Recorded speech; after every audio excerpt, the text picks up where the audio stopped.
Les perspectives que laisse augurer le cap de la diversification économique en République du Congo suscitent de l'intérêt. Ainsi des Belges qui, dans le cadre de la deuxième édition de la Convention d'affaires internationale Isanga, ont entrepris du 5 au 12 octobre 2019 une mission économique et commerciale en terre congolaise. Objectif, prospecter un nouveau marché, suivre un contact existant, conforter une présence locale ou l'envisager. Le lancement officiel de cette mission, placée sous l'égide du ministre des Finances et du Budget, a eu lieu à Pointe-Noire le samedi 6 octobre. Une fierté pour la ville et un espoir pour l'institution consulaire fortement impliquée dans l'organisation de cette opération. Pour le conseil départemental et municipal et son bureau exécutif, donc le tropisme pro-entreprise se renforce. Cette mission arrive à point nommé. Elle est la bienvenue, en effet. En plus de redonner à notre ville la visibilité dont elle est d'ailleurs coutumière, sur le front des initiatives d'envergure, elle signe ici et maintenant la reconnaissance de notre potentiel, qui est si fabuleux. Notre chambre consulaire a été d'autant plus séduite par le projet d'une mission économique et commerciale sur son territoire qu'elle partage la conviction que cette initiative est par essence un puissant lubrifiant des échanges sans lesquels toute économie renonce à la prétention d'être irriguée. Concernant de la délégation, il y a une énorme attente par rapport à vous. Nous avons expliqué à nos interlocuteurs congolais que les entreprises, elles, venaient ici au Congo pour évaluer par elles-mêmes quel était le potentiel, intensifier les courants d'affaires, des partenariats à faire pour éventuellement envisager des investissements locaux. Nous avons dit que vous intéresseriez en particulier au dynamisme des entreprises avec lesquelles vous seriez mis en contact, que aussi vous intéresseriez aux efforts du gouvernement pour diversifier l'économie locale, pour améliorer le climat des affaires et pour encourager l'économie privée. Pour l'émissaire du gouvernement, c'est le moment idéal pour prendre pied dans un pays en pleine réforme. Je voudrais saluer ici l'initiative et les efforts de son Excellence M.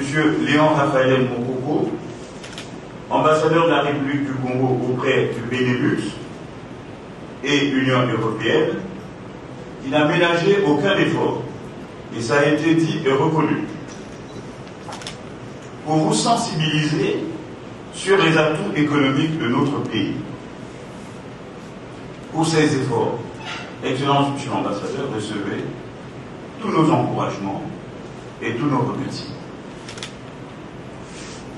Chers partenaires, car vous l'êtes déjà, l'instant de se trouver ici fait déjà de vous des partenaires. Bien que vous le sachiez déjà, le Congo se caractérise par ailleurs par une diversité de ressources minières, forestières, halieutiques, hydrauliques, solaires, agricoles avec un potentiel de 10 millions d'hectares de terres arables et bien d'autres encore. Grâce aux revenus tirés de l'exploitation de la ressource pétrolière, nous avons entamé, sous l'impulsion de son Excellence, M. le Président de l'administration du Sud, Président de la République, chef de l'État, un vaste chantier de développement visant à doter le pays d'infrastructures de base.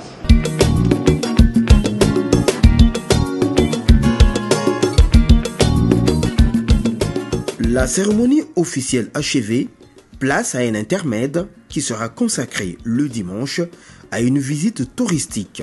D'abord, les bâtiments historiques de la ville. Quand il a été initié, il était devenu un beau sorcier noir. Pas noir de peau, mais noir dans les fétiches. Parce que le seul port qui pouvait fournir l'effort de guerre pendant la Seconde Guerre mondiale, c'était le port de Pointe-Noire.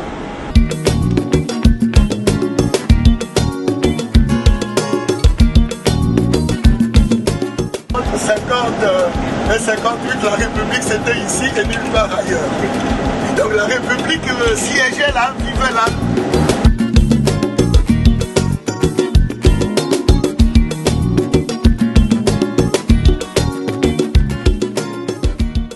Ensuite, les gorges de Diosso et Bakwilou dans le département portant ce nom.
7 et mardi 8 octobre. Elaïs, épicentre de la mission, est une foule millière où 54 entreprises belges au profil très varié et 163 congolaises échangent.